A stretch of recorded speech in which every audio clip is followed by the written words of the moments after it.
And welcome back to LinkedIn Logs, the jobs podcast for the website cpluscomedy.com.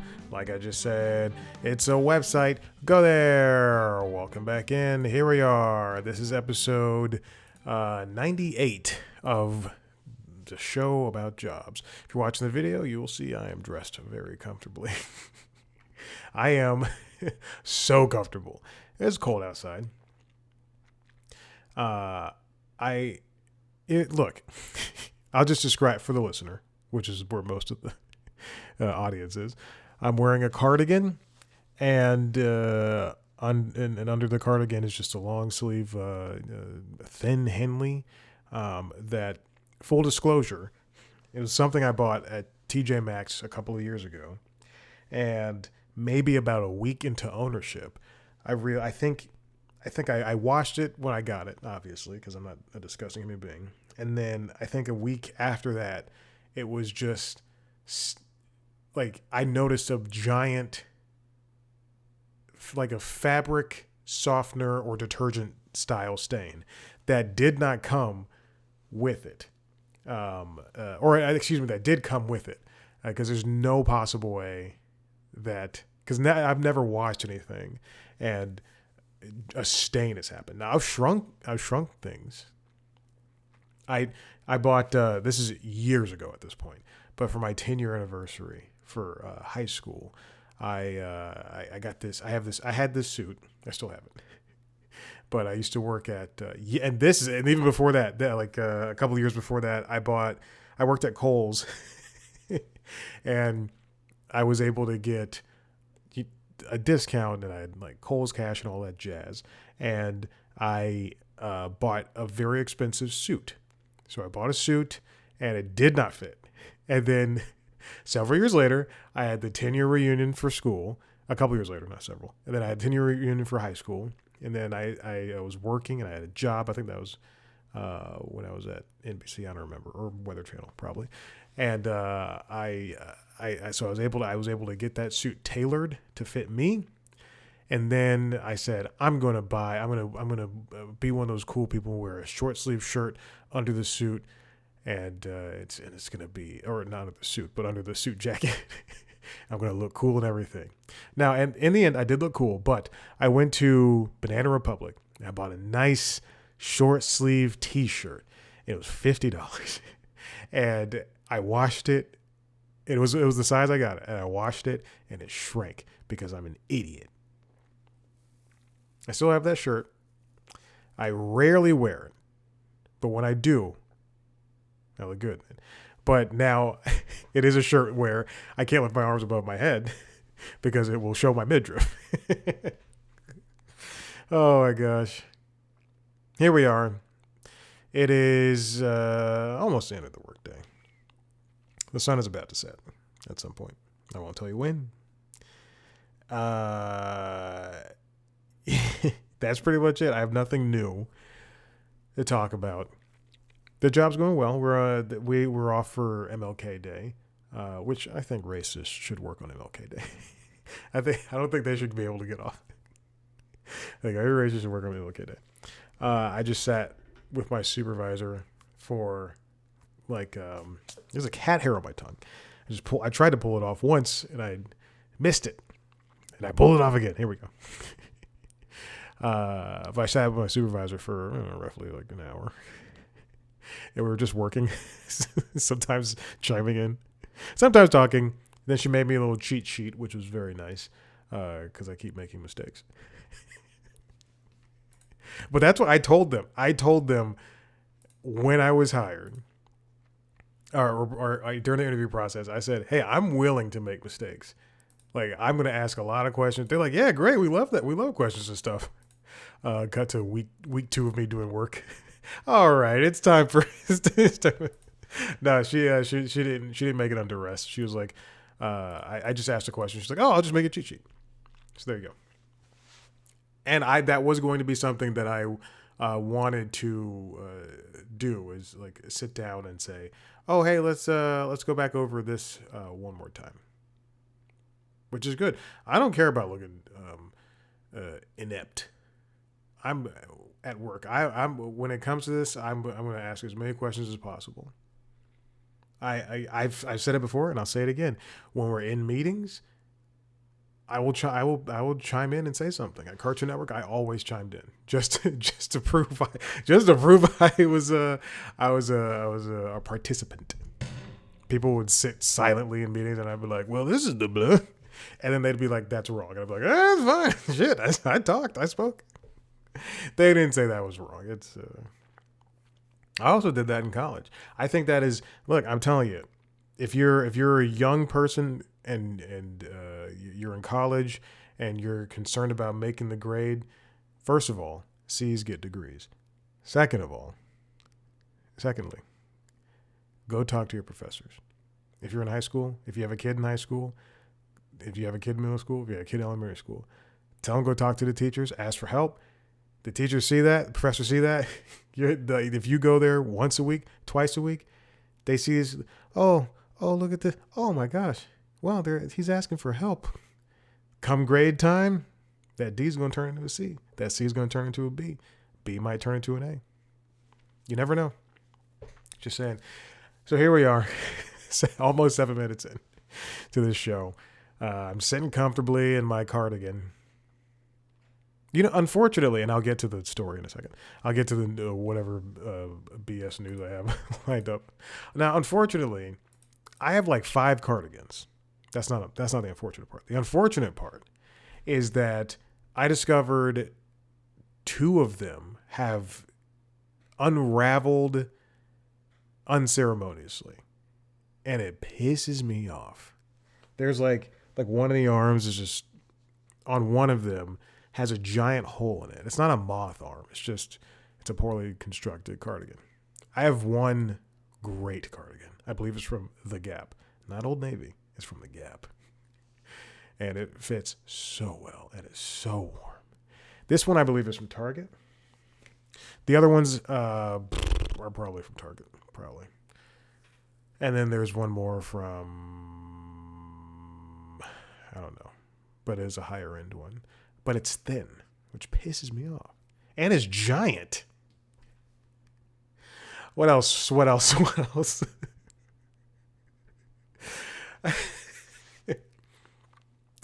I'm doing another audiobook. I was offered. All right. So if you don't know, it's 2026. 2025 I did one, and then in 2024, in late 2024, I started doing audiobooks, and the only successful one, although I did make money off of another one. When I say money, it was like $50, but the only successful ones have been a part of this universe, this gay werewolf love story romance. It's smut. But I did it. I did it from if you're watching the video, I did it right here, microphone right here, the Zoom recording and everything, the Zoom recorder and everything. And I did 2. I got an email a couple weeks ago from the author, or I guess his representatives, because I believe the author is blind. That has nothing to do with anything. But they are reaching out on his behalf because they keep going, hey, JM is thinking about doing this other one. Anyway, I get a message at like midnight, and I see it when I'm on the treadmill the next morning, and I go, oh, okay, great. And and they say, yes, we're going to do another book. Since you've already done the first 2, you want to do this next one? And I was like, all right, sure, without hesitation. And then I got the manuscript. So that was last week. And I got the manuscript. Today's Tuesday. I think I got the manuscript last night at like 3 a.m. or the night before at 3 a.m. So Sunday going into Monday. And I don't have to answer that. I will, yes, it is still, I said it's almost sundown. It's still the work day. Calm down. I'm only taking 20 minutes out to record this show that people barely listen to. And so it's supposed to be so how the audio thing works is through Audible, Audible's platform. But what I do is, what everybody does. You record up to a certain point, and it's like the halfway. It's like a checkpoint. There could be, I don't know how many checkpoints there can be, but from the 4 or 5 books that I've done 1, 2, I think 4 or 5, because then one of them was deleted because it was basically an ad, which I found I knew it was an ad when I was doing it. Anyway, but from the handful of books I've done, the check-in is probably like a third of the way through the book. But timeline wise, that you can say, hey, this will take me 3 months, or hey, this will take me a couple of weeks. So this one's due in February. The check-in is maybe in like a week or 2. I think he said it's due in March. Doesn't matter. I'm going to try and knock it out in a couple of weeks. I do the editing. I do the post-processing. I do all that stuff. You just read the manuscript. Bada bing, bada boom. Maybe I'll go through that setup one day when I start doing it. Anyway, so that's coming down the pike, and then some more, just some side stuff that's not even worth talking about. It is currently with the AI voice recognition thing, but I'm telling you, they pay decent money. Am I a fan of doing it? Not really, but they pay decent money. So there we go. That's it. And then obviously I was going to say the name of the company, not doing it. The job with the television network. So there you go. Great. All right. So turn that down. So there you go. That's everything that's happening in my world.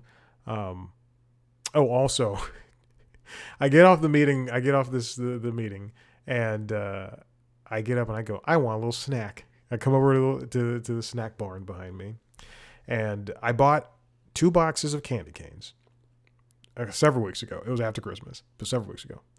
I bought 2 boxes of candy canes, and one was Nerds, and the other one was Jolly Ranchers, because I like the Jolly Ranchers, and I didn't have the Nerds before. And I go in, and I open up a candy cane, and I'm about to stick it in my mouth and sit down and continue working, and I realize I have to do this podcast. So now it's just sitting in front of me on top of my Hydro Flask, just taunting me.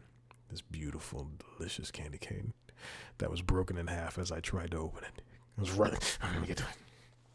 All right, this is a jobs podcast. Let's get to the one job story that I have. Let me pop this open on the Chrome here.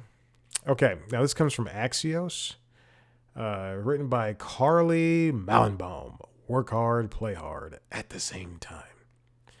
This might seem like something that is unnecessary, but I'm telling you right now, it's the Tuesday after MLK Day. There's nothing to talk about. We could talk about Netflix redoing its bid, now doing all cash, paying roughly $2.50 short of the $30 per stock share that Paramount is offering,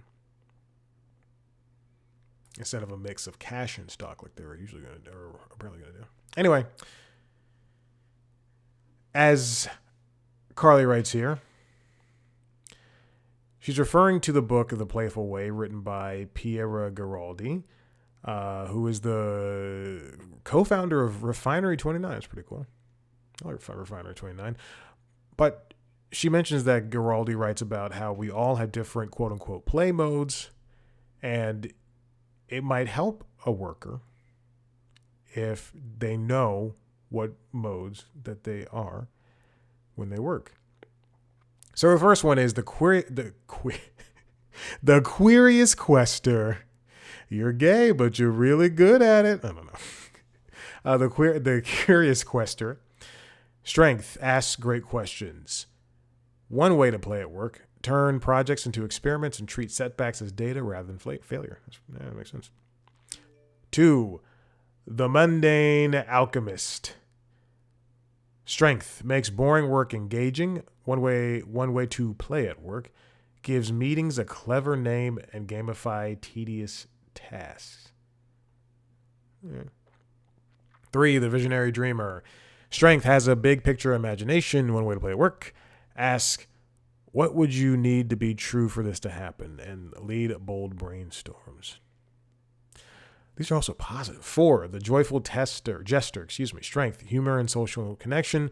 One way to play at work. Find moments of levity through a well-timed joke or gif to help the room exhale. 5, expressive creator, strength, storytelling, and visual thinking. One way to play at work.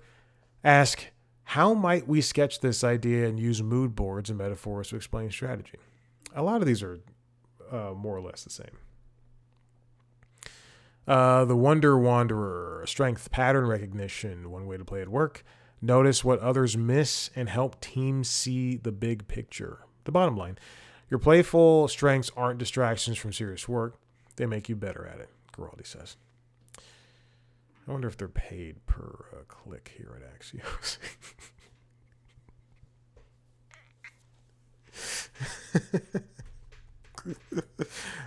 That's not being mean. It's like a 2-second article.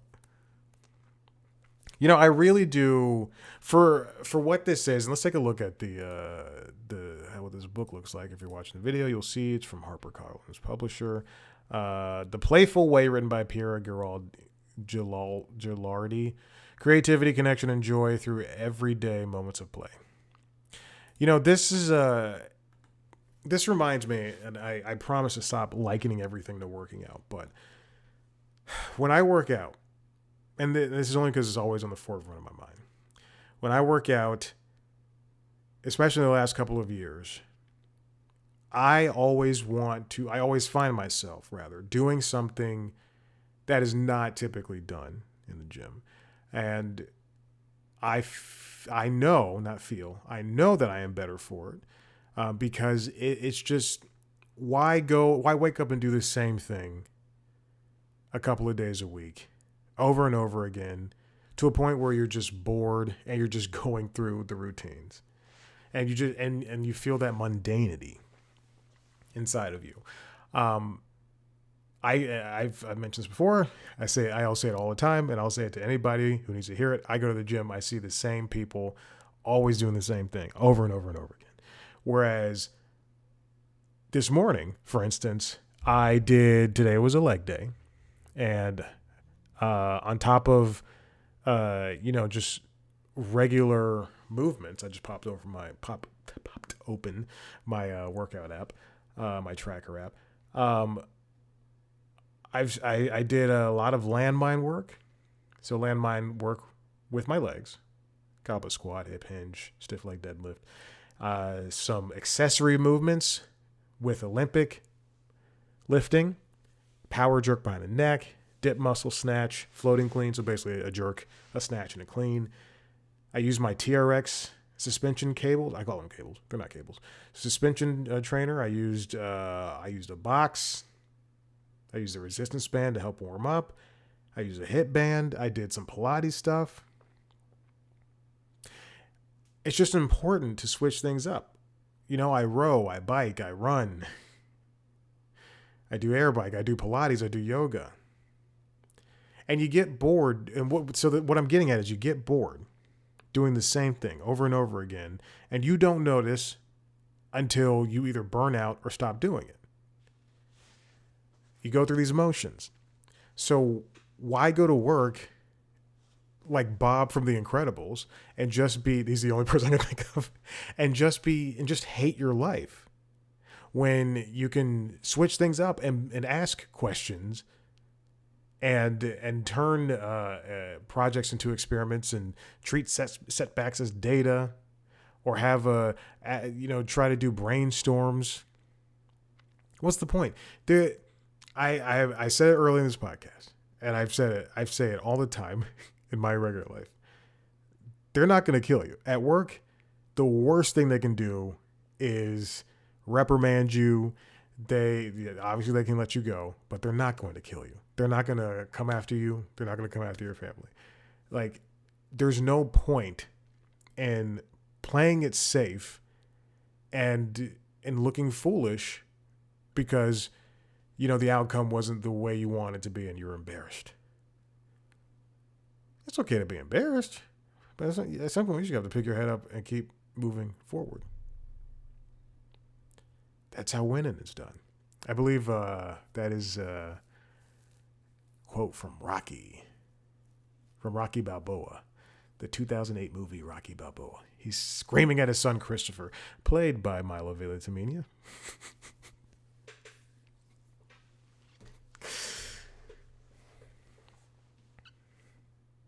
But I do appreciate what Gilardi is getting at here with the playful way. Because I think it is important to not just approach work as the thing that you have to do in order to get to the place where you think you should be or where you want to be.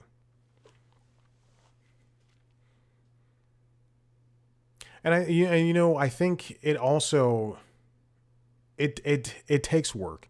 Work takes work. And I think if you just put yourself into it, any job, then you can have a nice fun time. Now, here's the thing. Jobs are not meant to be fun. Right. But here's the thing. After that, if you're giving it your best and there's just no path forward, there's no upward mobility, or you feel that you've reached the peak of that job or that goal or whatever, what have you, the goal of the job, or you're just not clicking with it, then at that point, look for something else, do something else. But I don't know. I just want to have if I'm not smiling or having fun or finding joy in a job or in a workout or reading a book or taking Maverick out for a walk, if he's not having a good time and I'm dragging him, then baby, I'm turning back around. We're going home. Apply that to everything else. All right, I'm done. Listen, if you like what you heard here, head to the website, cpluscomedy.com, where you can see me talk to famous people. We have, what is January 20th? We've got some coming out in the next couple of weeks, so pay attention to that. You can find those on the RSS feed for The Constitutionals, which is the entertainment business news show. And we also have another podcast called Late Night Lately, the Late Night Show. Watch video versions of those podcasts on youtube.com of all podcasts on youtube.com/cpluscomedy, along with video versions of the interviews. Go to cpluscomedy.com for everything. Follow us on social media at cpluscomedy on Blue Sky, TikTok, Instagram, and YouTube. Me on those platforms at Chad Black White. Thanks so much. We'll see you next time. Bye.